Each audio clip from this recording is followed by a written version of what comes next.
안녕하세요. 주권 선교사 방송입니다. 주권 선교사 방송은 철저한 신앙, 소명을 따르는 신앙을 전합니다. 오늘은 학원과 같은 교회라는 제목으로 생각을 나누려고 합니다.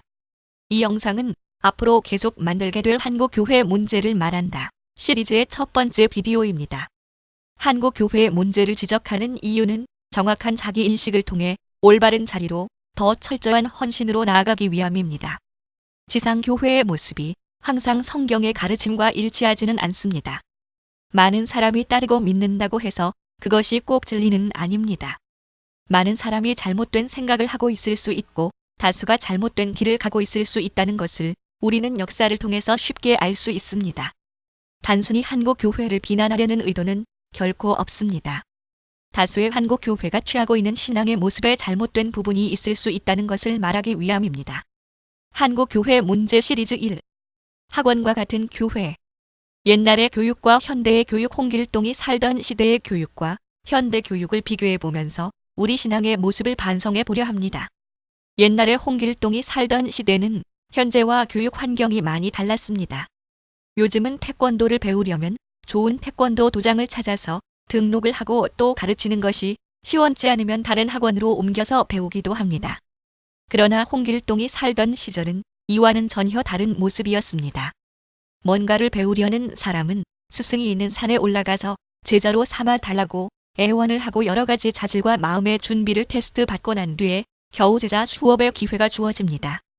그래서 홍길동이 살던 시대는 스승이 제자를 선택하는 시대고 현대는 학생이 선생을 선택하는 시대라고 할 수 있습니다. 다른 말로 옛날의 공급자 위주의 교육이 수요자 위주의 교육으로 바뀌었다고 할 수 있겠습니다. 그리고 또 그 배움의 방법이나 시간도 많은 차이가 있습니다. 요즘은 학원이나 도장에 등록하는 즉시 학생이 배우고 싶은 것을 배울 수 있습니다. 그러나 옛날 홍길동 시대에는 제자가 되어도 당장 뭘 가르쳐 주는 것이 아니라 물기는 일을 몇 년 하고 마당 쓸고 밥하는 것만 또 몇 년 합니다. 그러나 그 단순히 마당을 쓸고 물기는 일 등이 단순한 노동이 아니라 앞으로 배우게 될 기술의 기초가 되는 인내와 기초 지식과 체력을 기르는 일이 된다는 식의 교육입니다. 그래서 뭔가를 다 배우기까지 상당히 오랜 세월이 걸리기 마련입니다. 이런 종류의 옛날 얘기들을 평균해 보면 어릴 때 들어가서 장성해서나 그 배움을 마치는 것이 보통이지요. 그야말로 삶 전부를 그 교육에 바친다는 표현이 맞을 것입니다. 정확한 비교는 아니지만 대체로 옛날의 교육과 현대의 교육은 이렇게 공급자 위주에서 수요자 위주로 바뀌고 또 교육 과정의 입문이 어려웠는데 극도로 쉬워지는 변화가 있었다고 할 수 있을 것입니다. 태권도나 무술을 배운다고 할 때 옛날에는 산에 올라가서 스승의 필요에 따라 제자가 선택되어지고 모든 삶을 들여서 무술을 전수받고 온전히 무술인으로 살아가는 시기였다면 현재의 태권도 교육은 인생을 거는 것 같은 거창한 것이 아니라 건강상의 이유 등으로 자신에게 필요한 시간만큼만 투자해서 또 필요한 만큼만 태권도를 배우는 식의 교육입니다. 이렇게 변한 교육의 모습을 투영해서 한국 교회의 모습을 바라보고 우리 신앙의 모습을 반성해 보려고 합니다. 기독교 신앙을 가진다는 것은 여러 가지 면에서 옛날 홍길동이 무술을 배우는 것과 같은 옛날의 교육 방식과 비슷한 과정이라 할 수 있습니다. 몇 가지 대비가 가능합니다. 첫째, 스승에 의해서 제자로 받아들여집니다.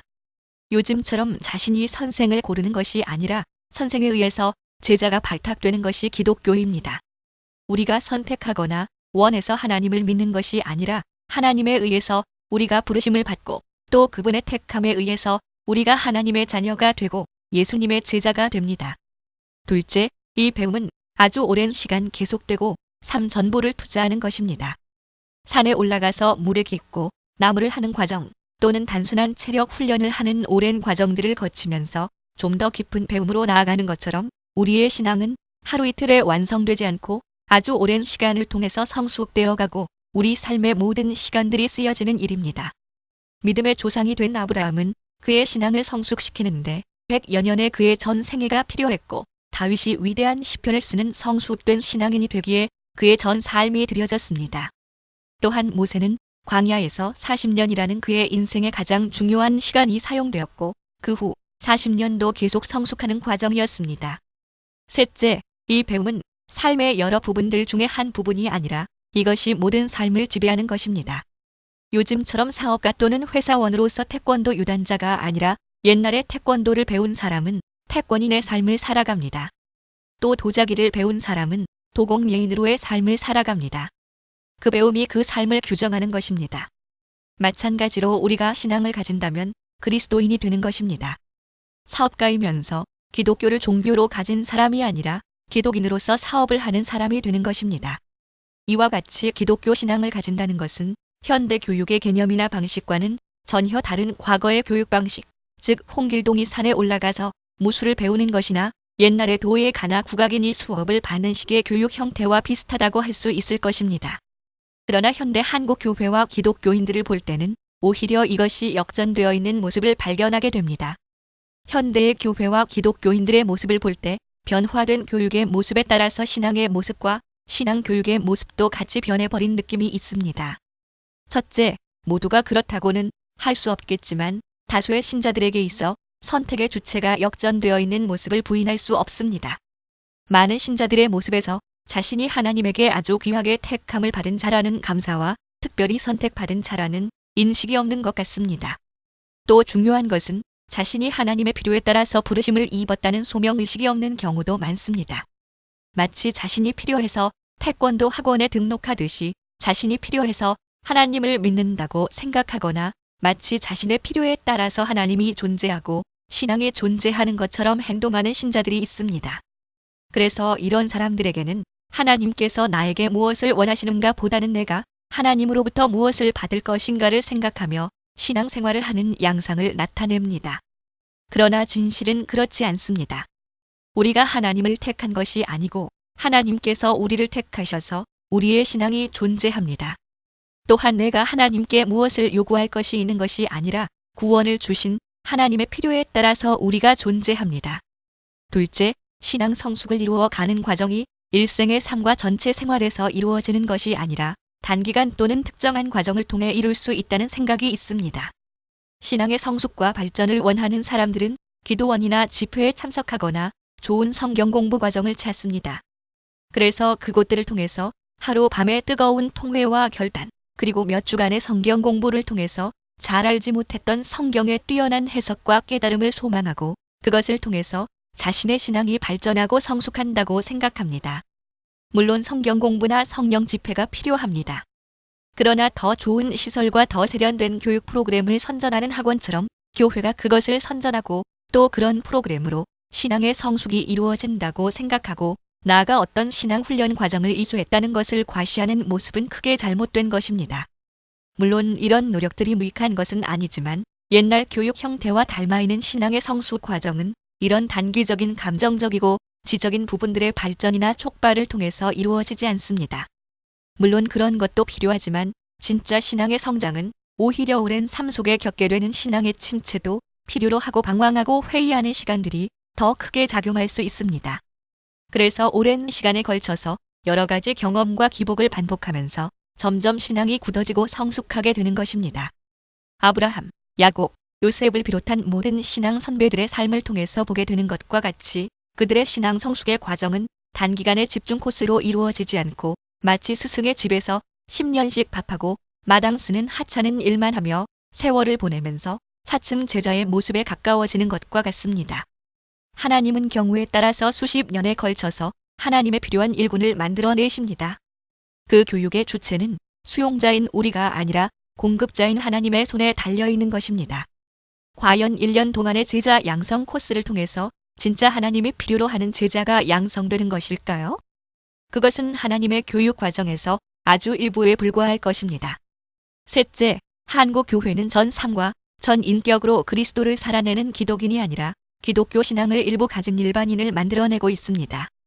앞에서 말한 대로 현대 기독교인은 자신의 필요에 따라서 하나님을 선택한 것과 같은 모습을 나타내는데 그래서 그분이 원하시는 모습으로 자신의 삶과 인생을 결정하는 것이 아니라 자신이 선택한 삶에 필요한 만큼 하나님의 뜻을 실현하려고 하는 삶의 형태를 나타냅니다.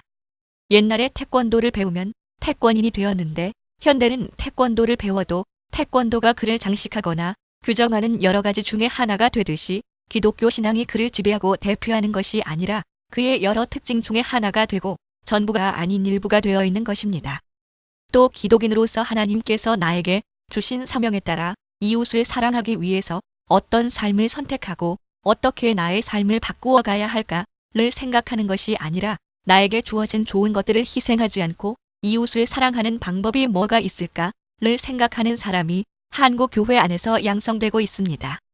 성경적인 세계관과 하나님 나라 백성의 정체성을 가진 전인격적인 신앙인이 아니라 세속의 생각을 하며 세상의 세계관을 가진 삶의 작은 일부에서만 신앙생활하는 자들을 양성하고 있습니다. 기독교 신앙은 결코 하나의 취미나 취향이 될 수 없습니다. 또 기독교 신앙이 다양한 삶의 여러 부분 중에 하나일 수 없습니다. 만약 그런 식의 신앙을 말하는 자가 있다면 그것은 기독교 신앙이 아닙니다. 하나님을 믿는다는 것은 자신이 하나님의 택함을 받고 하나님의 사람으로 살도록 소명받은 사람이라는 것을 믿는 것입니다. 또한 하나님의 손에 의해서 자신이 교육받고 있다는 것을 인정하는 것이고 하나님의 원하시는 자가 되고 그런 삶을 살겠다고 결단하는 사람입니다.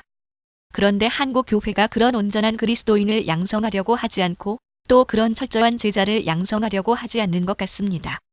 마치 현대 학원이 단기간에 학생들을 많이 유치하려는 것과 같은 교육을 하고 제자가 아니라 학원생을 양성하는 느낌입니다. 현대 한국 교회는 홍길동과 같은 제자를 길러내는 모습이 거의 없는 것 같습니다. 그런 제자의 삶을 요구하지도 않고 그런 제자의 삶을 가르치지도 않습니다. 그런 것엔 별로 관심이 없고 마치 현대 학원처럼 잠깐 왔다 가는 학원생들만 양산하는 것입니다. 그리고 그렇게 학원 등록하듯이 많이 등록하고 열심히 나오기만을 바랍니다. 그들의 그리스도인으로서의 온전한 삶에 대해서는 관심을 기울이지 않습니다. 이것은 온전한 교회의 모습이 아닙니다. 태권도장에 다니고 태권도를 배웠다는 것으로 태권인 또는 무도인이라 하지 않듯이 그런 사람을 기독교인이라 할 수 없습니다. 성경의 가르침이 그의 삶 전체를 이끌고 그 신앙을 따라서 살 때 또 하나님이 부르신 소명을 따라서 그의 삶의 방향을 정하고 그의 삶을 드리는 삶을 살아갈 때 그런 사람을 그리스도인이라 할 수 있을 것입니다. 어떤 면에서 한국 교회는 아주 심각하게 잘못된 모습으로 나아간다고 할 수 있습니다. 다 그런 것도 아니고 또 잘못된 부분만 있는 것도 아니지만 전인적이고 철저한 신앙이 아니라 부분적이고 희미한 신앙을 용인하고 또는 적극적으로 가르치고 있는 것은 아주 심각한 문제라 할 수 있습니다. 신앙생활이 마치 자신의 뜻을 이루고 인간의 생활을 돕는 유용한 것이라는 식의 가르침이 아니라 우리가 하나님을 돕는 자이고 하나님을 위해 자신의 삶을 희생해야 하는 것이 신앙임을 가르치는 교회가 되어야 하겠습니다. 그리고 신앙이 자신의 여러 가지 중에 하나가 아니라 자신의 전부이며 삶의 전 영역에서 그리스도인으로 살아가야 하며 하나님이 주신 소명을 이루기 위해 자신을 온전히 하나님의 것으로 드리도록 가르치는 교회가 되어야 하겠습니다. 들어주셔서 감사합니다.